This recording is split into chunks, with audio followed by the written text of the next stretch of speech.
दोस्तों, विनय के पद को लिखा था तुलसीदास जी ने। मैं आपको बता दूं कि तुलसीदास रामानंदी हिंदू थे। रामानंदी का मतलब होता है जो राम के भक्त होते हैं। तुलसीदास श्री राम के बहुत बड़े भक्त थे और उन्होंने अपनी पोएम्स में, बहुत सारी पोएम्स में श्री राम को सम्मान दिया है और उनकी प्रशंसा की है। आज जो पोएम हम लोग पढ़ने जा रहे हैं, विनय के पद, इस पोएम में भी श्री राम की तारीफ़ें की गई हैं, उनकी प्रशंसा की गई है।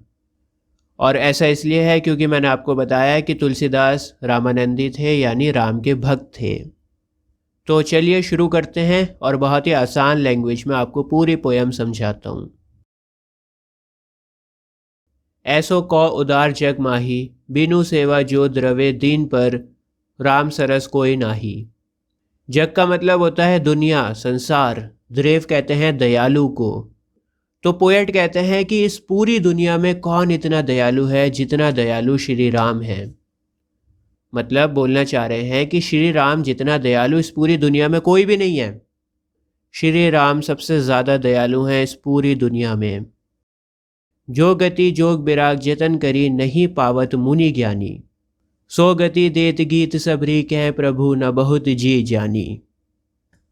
पोएट कहते हैं कि बहुत बड़े बड़े ज्ञानी, ऋषि, मुनि, बाबा बहुत बड़ी बड़ी कोशिशें करते हैं मोक्ष की प्राप्ति के लिए। आपने देखा होगा ना, जंगलों में ऋषि मुनि अपनी पूरी पूरी ज़िंदगी त्याग कर देते हैं, अपनी पूरी ज़िंदगी कुर्बान कर देते हैं, बड़ी बड़ी कोशिशें करते हैं, बड़े बड़े व्रत रखते हैं, लेकिन फिर भी वो गति प्राप्त नहीं हो पाती जो गति श्री राम ने जटायु और शबरी को दी थी।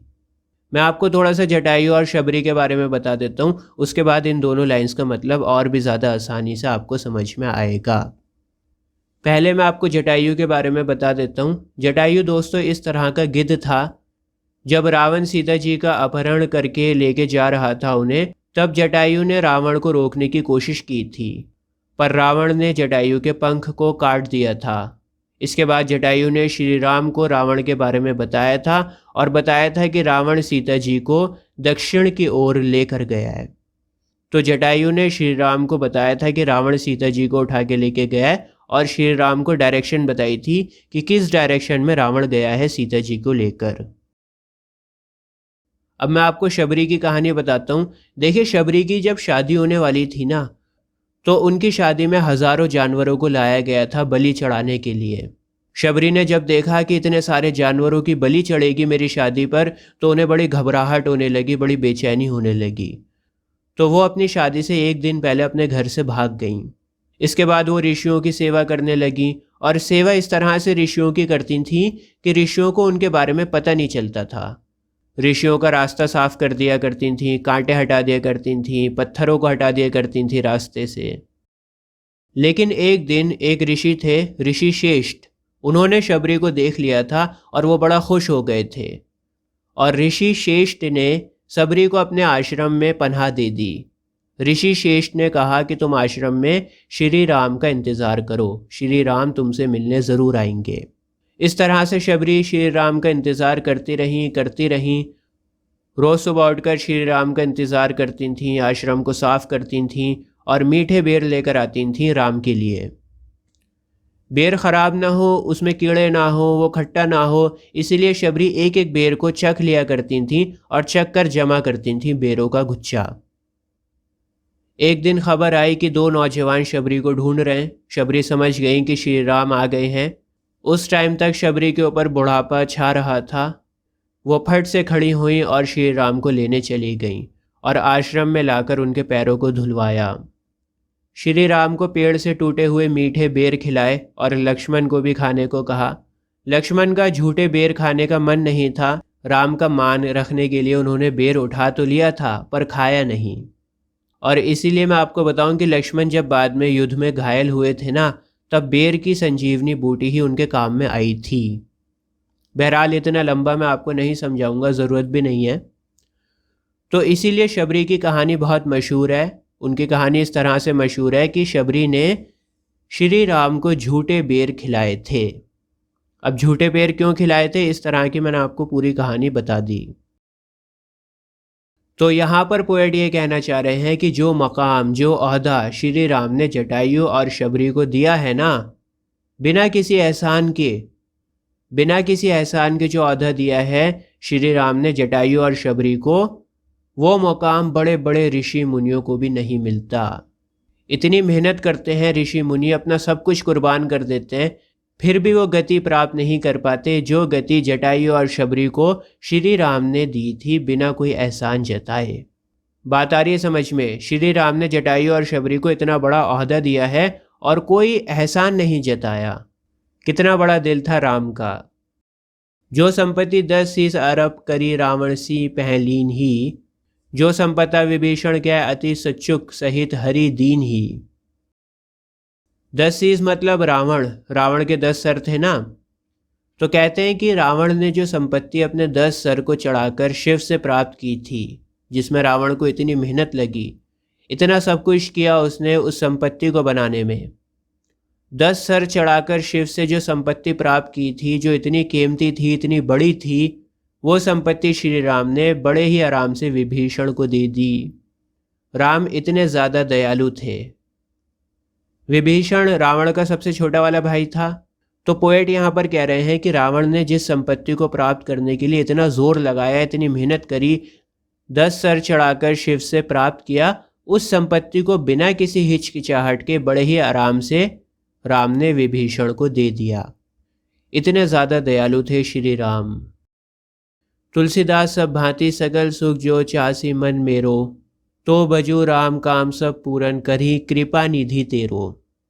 तुलसीदास कहते हैं कि ए मेरे मन, तू जितने तरह के सुख चाहता है ना, वो सारे श्री राम की कृपा से प्राप्त हो जाएंगे। तो अपने मन को समझा रहे हैं कि ए मन, तो राम का भजन कर, राम कृपा देने वाले हैं। अगर तू राम का भजन करेगा तो सुखी रहेगा, और राम हमारी सभी मन की इच्छाओं को, हमारी विशेष को पूरा करेंगे। राम का भजन कर ए मन, राम ही का भजन करके तुझे हर तरह का सुख मिलेगा, और राम हमारी सभी विशेष को पूरा करेंगे। जाके प्रिय न राम बैदेही, तजिए ताही कोटि बैरी सम यद्यपि प्रेम स्नेही। तुलसीदास कहते हैं कि जिस इंसान को सीताराम से प्यार ना हो, वो इंसान दुश्मन के समान है और उस इंसान को छोड़ देना चाहिए। चाहे वो इंसान कितना ही अच्छा क्यों ना हो, आपके कितने ही मजबूत कनेक्शंस उस इंसान के साथ क्यों ना हो, अगर वो इंसान सीताराम से प्यार नहीं करता, प्रिय नहीं है सीताराम उस इंसान के लिए, तो फिर उस इंसान को छोड़ दो, त्याग कर दो। बोलते हैं कि अगर किसी इंसान को सीताराम प्रिय नहीं है तो फिर वो इंसान दुश्मन के समान है और उस इंसान से कनेक्शन को तोड़ दो। भले ही वो इंसान कितना ही अच्छा क्यों ना हो, उससे कनेक्शन को तोड़ दो। तजो पिता प्रहलाद विभीषण बंधु भरत महतारी, बलि गुरु तजो कंत ब्रज बनी थी, भय मुद मंगलकारी नाते ने राम के मन सुहद्र सुसेबे जहाँ लौ। दोस्तों, अब आगे की लाइंस में तुलसीदास एग्जाम्पल्स देंगे आपको और बताएंगे कि श्री राम की वजह से किन किन लोगों ने अपने साथियों से कनेक्शन को तोड़ा था। सबसे पहला एग्जाम्पल है प्रहलाद का। प्रहलाद ने अपने पिता हिरण्यकश्यप से कनेक्शन को तोड़ दिया था राम के लिए। दूसरा एग्जाम्पल है विभीषण का। विभीषण सबसे छोटा भाई था रावण का और विभीषण ने भी अपने भाई रावण से कनेक्शन को तोड़ दिया था राम के लिए।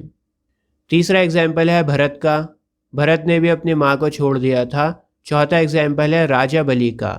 राजा बलि ने भी अपने गुरु को छोड़ दिया था। और लास्ट एग्जाम्पल है ब्रज की स्त्रियों का। ब्रज की स्त्रियों ने कृष्ण के प्रेम में अपने पतियों को छोड़ दिया था।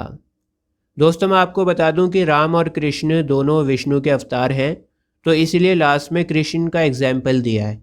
क्योंकि राम और कृष्ण दोनों ही विष्णु के अवतार हैं, तो लास्ट में इन्होंने कृष्ण का एग्जाम्पल दे दिया।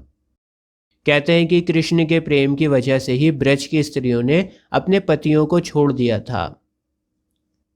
अब देखिए, इतने सारे एग्जाम्पल्स इसलिए दिए गए हैं, पोएट ये बताना चाह रहे हैं कि अगर किसी इंसान के लिए राम प्रिय नहीं है तो उसे तुम्हें भी छोड़ देना चाहिए। वो तुम्हारा कितना ही प्यारा क्यों ना हो, उसको छोड़ दो। राम के लिए अपने प्यारों को छोड़कर इन सभी लोगों का भला ही हुआ है, इन सभी लोगों का कल्याण ही हुआ है, इनके साथ बहुत अच्छा हुआ है और ये लोग पूजनीय हैं। इनका नाम इसीलिए हुआ है, इन्हें अच्छा इसलिए माना जाता है क्योंकि ये लोग श्री राम के भक्त थे और इन्होंने श्री राम के लिए अपने कनेक्शंस को तोड़ दिया, तो इसीलिए इन सब के साथ अच्छा भी हुआ है। अंजन कहाँ आँखी जे ही फूटे, बहु तक कहो कहाँ लो। तुलसीदास आगे कहते हैं कि जिस सुरमे को लगाने से आँख ही फूट जाए, आँख की रोशनी ही चली जाए, उस सुरमे को लगाने का क्या फ़ायदा। देखो, सुरमा आँखों की शोभा बढ़ाता है, खूबसूरती को बढ़ाता है, अच्छा लगता है आँखों में, लेकिन अगर सुरमा ही ऐसा हो जो आपको अंधा कर दे, तो फिर उस सुरमे को लगाने का क्या फ़ायदा। उस सुरमे से तो आपको उल्टा नुकसान हो जाएगा। तो अगर कोई ऐसा इंसान है जिसको राम से प्यार नहीं है, उस इंसान से कनेक्शन मत रखो, उससे आपका फ़ायदा नहीं होगा, उल्टा नुकसान हो जाएगा। तुलसी सो सब भांति परम हित पूज्य प्रांते प्यारे, जासो हो इसने राम पद ए तो मतो हमारो। आखिरी की 2 लाइन्स में तुलसीदास ने पूरी पोयम का सार बताया है, पूरी पोयम का निचोड़ दे दिया उन्होंने आखिरी की 2 लाइन्स में। वो कहते हैं कि जो श्री राम का भक्त है वो हमें अपनी ज़िंदगी से भी प्यारा है, क्योंकि श्री राम का भक्त हमारा हितकारी होगा, वो पूजनीय है, उसकी रिस्पेक्ट करो, उसको प्यार करो, और वो इंसान हमें हमारी ज़िंदगी से भी प्यारा है। ठीक है, तो लास्ट की 2 लाइन्स में यही बता रहे हैं कि अगर किसी इंसान के लिए राम प्रिय हैं तो फिर वो इंसान हमें भी बहुत प्यारा है, वो इंसान पूजनीय है और वो हमारा हितकारी है, हमारे हित में सोचेगा वो इंसान, और हम उसकी रिस्पेक्ट करते हैं, और वो इंसान हमें अपनी ज़िंदगी से भी प्यारा है। बच्चों की बहुत डिमांड आ रही थी कि सर विनय के पद अपलोड करो, विनय के पद अपलोड करो, तो फाइनली मैंने आपका विनय का पद भी कंप्लीट कर दिया है। आईसीएसई के सभी चैप्टर्स मैंने अपलोड कर दिए हैं। अभी आपकी स्क्रीन के ऊपर जो प्लेलिस्ट आ रही है, इस प्लेलिस्ट पर क्लिक कर आपको आईसीएसई के सारे चैप्टर्स मिल जाएंगे। आज के लिए बस इतना ही। जय हिंद।